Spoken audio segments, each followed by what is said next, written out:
जैसा कि इस वक्त मैं डॉक्टर बीपी त्यागी जी के साथ हूं, जो कि किसी पहचान के मोहताज नहीं हैं। डॉक्टर बीपी त्यागी जी हर्ष ईएनटी हॉस्पिटल के चेयरमैन हैं और राष्ट्रवादी नवनिर्माण दल के स्वास्थ्य प्रभारी और महासचिव भी हैं।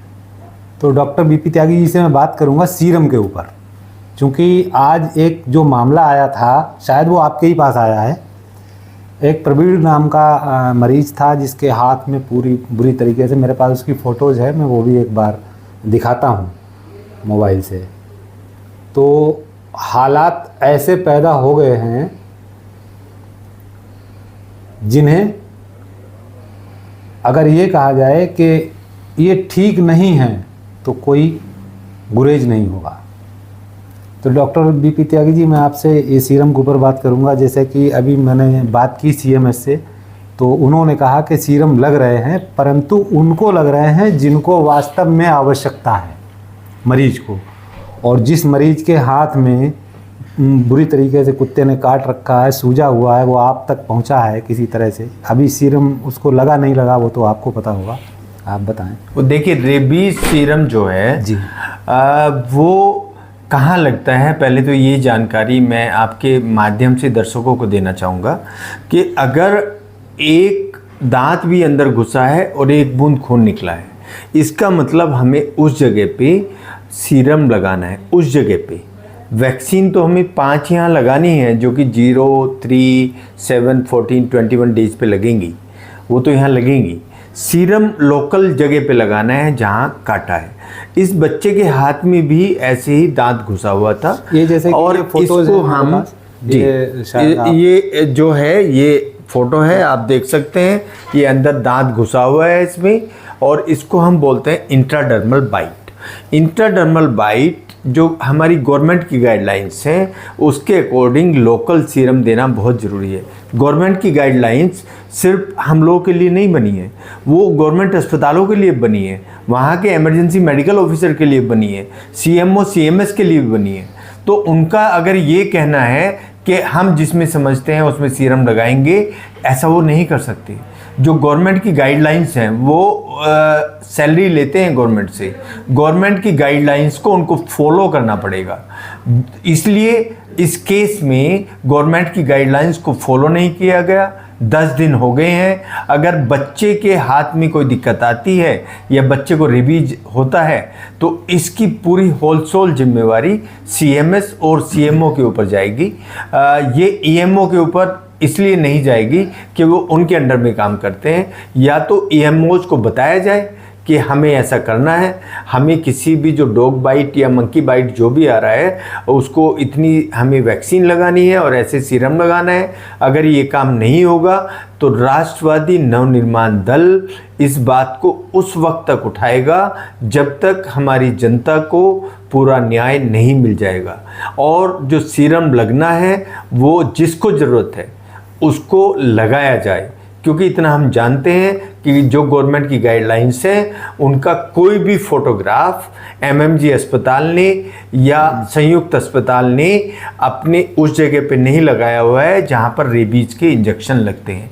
आइडियली उनको वो सारी कैटेगरीज वहां लगानी चाहिए और समझाना चाहिए कि आपको इतने वैक्सीन लगेंगे और आपको सीरम की ज़रूरत है या सीरम की ज़रूरत नहीं है। तो ये बहुत घोर लापरवाही है और इस लापरवाही का मैं आपके चैनल के माध्यम से विरोध करता हूं।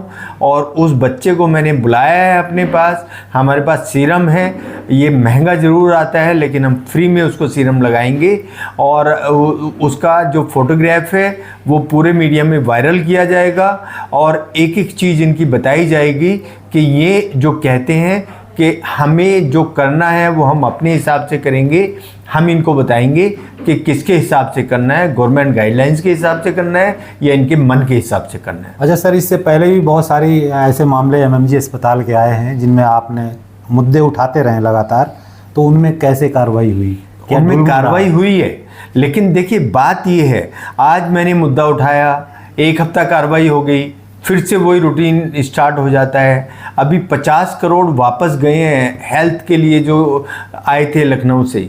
तो ये इन चीज़ों को खर्च ना करना, मतलब ये दिखाना चाहते हैं गवर्नमेंट को कि हम आपके पैसे बचा के वापस भेज रहे हैं। लेकिन गवर्नमेंट ने पैसा इसलिए नहीं दिया था, गवर्नमेंट ने पैसा दिया है जनता की सेवा के लिए, और जनता की सेवा इनको करनी पड़ेगी। गवर्नमेंट ने इनको जो सैलरी दे रही है, जो इनको कुर्सी दी है, वो जनता की सेवा के लिए दी है, और जो हमें पद दिया है पार्टी ने, वो भी जनता की सेवा के लिए दिया है। हम भी जनता के सेवक हैं, वो भी जनता के सेवक हैं। अच्छा सर, एक हमारे पत्रकार और हैं, सीनियर पत्रकार हैं अजय शर्मा जी, उन्होंने जब बात की सीएमएस से, तो सीएमएस से की या हो सकता है सीएमओ से की है, जहाँ तक मुझे जानकारी है। तो उनसे कहा कि ठीक है, जिनको ज़रूरत होगी उनको हम लगाएंगे, आपसे पूछ के थोड़ी लगाएंगे। मैं इस वक्तव्य की घोर निंदा करता हूँ। हमारे चौथे स्तंभ को अगर इस तरह की बात बोली जाती है, वो कोई भी अधिकारी हो, इस तरह की बात बोली जाती है, तो इसकी घोर निंदा करता हूँ। और अगर कोई भविष्य में ऐसी बात हमें सुनने में आती है तो उसके खिलाफ पूरी सख्ती से कार्रवाई हम करवाएंगे, हमें भले ही लखनऊ कूच करना पड़े। अच्छा सर, आगे अब इसकी और प्रक्रियाएं क्या हैं? इसकी और प्रक्रियाएं सिंपल हैं कि अगर किसी को कोई कट लगा है, दांत अंदर घुसा है, एक बूंद भी खून निकला है, तो वहाँ सीरम लगना ही है। सीरम इनको अपने पास रखना ही होगा, जनता को दिखाना होगा कि हम सीरम लगा रहे हैं। वैक्सीन पूरी लगानी पड़ेगी, क्योंकि यही एक ऐसी बीमारी पूरे संसार में है जिससे पूरे संसार में जिसका कोई इलाज नहीं है, और जिसको रेबीज हुआ है वो बिल्कुल मौत के मुंह में रहा है और मरा है। तो इस बीमारी के खिलाफ हम जंग छेड़ेंगे, और अगर ये साथ नहीं देती हैं गवर्नमेंट मशीनरी, तो हम अपने अस्पताल में भी सारी वैक्सीन और सीरम रखे हुए हैं, लेकिन बताएंगे ज़रूर आपके माध्यम से जनता को कि जो आपके सेवक बैठे हुए हैं, जिनको गवर्नमेंट सैलरी दे रही है, वो आपके साथ इस तरह का अन्याय कर रहे हैं। चलिए, धन्यवाद डॉक्टर।